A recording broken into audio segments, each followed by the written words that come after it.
Hello everyone and welcome back to another video. Today I just wanted to go through 10 things that are guaranteed to make your life better. So I've written down some things in my notebook and I just want to go through them one by one and tell you exactly what you need to do to improve yourself. All these 10 things are very easy to implement into your life and will make a big change. So we'll start off nice and simple. Number one, exercise. Do resistance training and cardio. You're going to want to build muscle and lose fat so you get leaner and decrease your body fat. Working on your appearance is going to make a big difference in your life. People will treat you differently and you'll treat yourself differently. You'll feel different in how you act and go throughout the day. You'll feel like you have more energy, and looking better makes it easier to feel better about yourself. Number two is eat well. This is very simple. Eat healthy whole foods, avoid junk foods and processed foods and highly sugary foods. The highly sugary foods and processed foods are not only going to ruin your insides, they're also going to ruin your outsides. They're going to make your skin and hair look unhealthy. They're also going to ruin your insides. It's obviously not good for you. The unhealthy foods are going to lower your energy, lower your mood, as opposed to the healthy foods, which are going to give you more energy and boost your mood. And if you do exercise, then it's going to improve your performance. And the obvious benefit of eating healthy, obviously, is going to help us to be lean and look better. Number three, sleep well. If we sleep well, we're going to feel better for ourselves. We're going to have more energy and be in a better mood. Sleeping more as opposed to sleeping less is also going to benefit our body. We're going to allow our bodies to repair itself, allow our body to recover. And in fact, when you sleep more, studies have shown that you burn more body fat as opposed to when you sleep less. The next thing on the list is taking care of your skin. Many factors contribute to taking care of your skin and your skin health.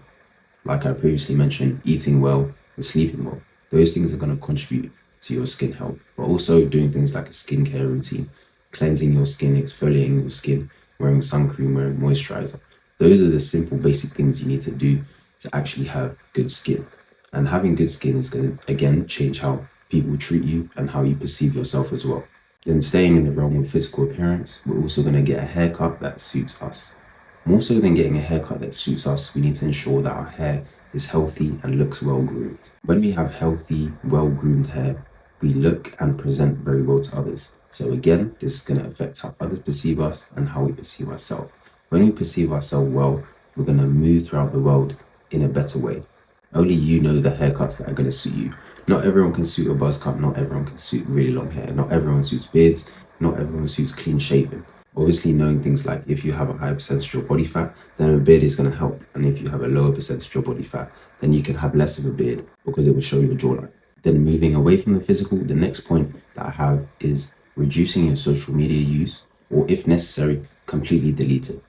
Think about the time you spend on social media. How much of it is actually productive? How much of it is giving you any sort of progress in life? Most of it is just entertainment. Most of it is a complete waste of our time and energy. So you have to evaluate if the time you're spending on social media scrolling, is it actually useful to you? Because if you want to improve, then you know that you can't waste any time. You can't waste time and energy on places that aren't going to move you forward, aren't going to benefit you in any way. So maybe look at the social media that you use, look at how you're using it. If you can reduce it and actually limit yourself and be disciplined, then do that. But if you know that you need a bit more willpower to get there, then completely remove it. Once it's out of sight, it's out of mind. It'll be a bit more easier to not waste your time scrolling through social media. And it will give us a lot more time to work on other things, which moves me on to my next point. One of the things that we can do is read a lot more. We can absorb knowledge and apply that knowledge. I personally like to read a lot of books where I can absorb the knowledge and apply it to my own life. So books on things like social skills, books on things like money, books on things like mindset. These are books that we can read to absorb the knowledge and apply it to ourselves, which is going to be a much better use of our time as opposed to scrolling social media.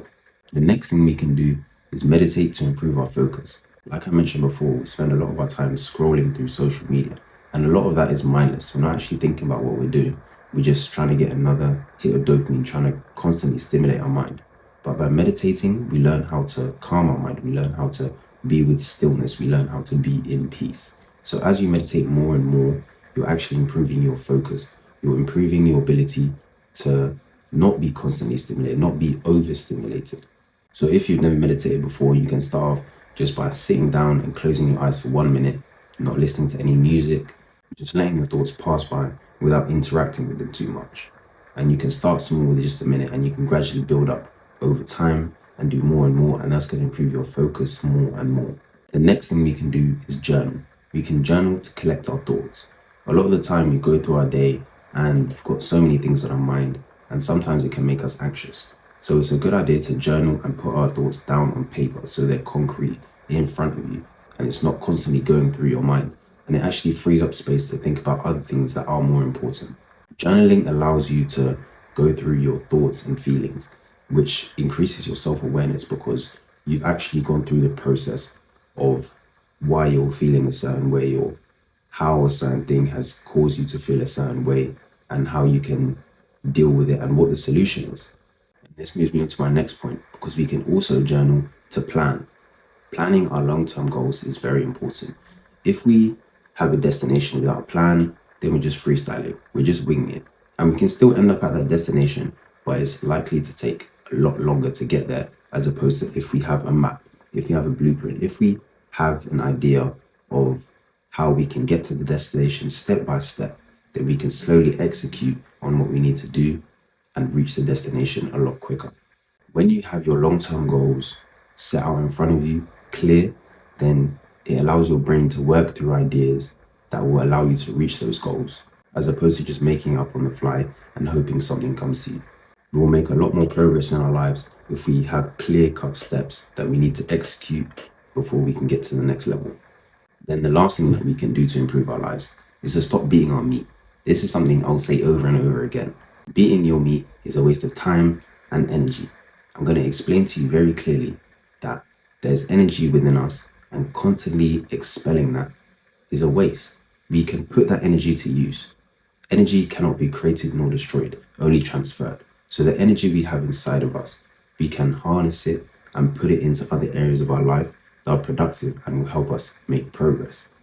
But instead, a lot of us decide to waste it on cheap stimulation. But I'm telling you now, we need to harness it.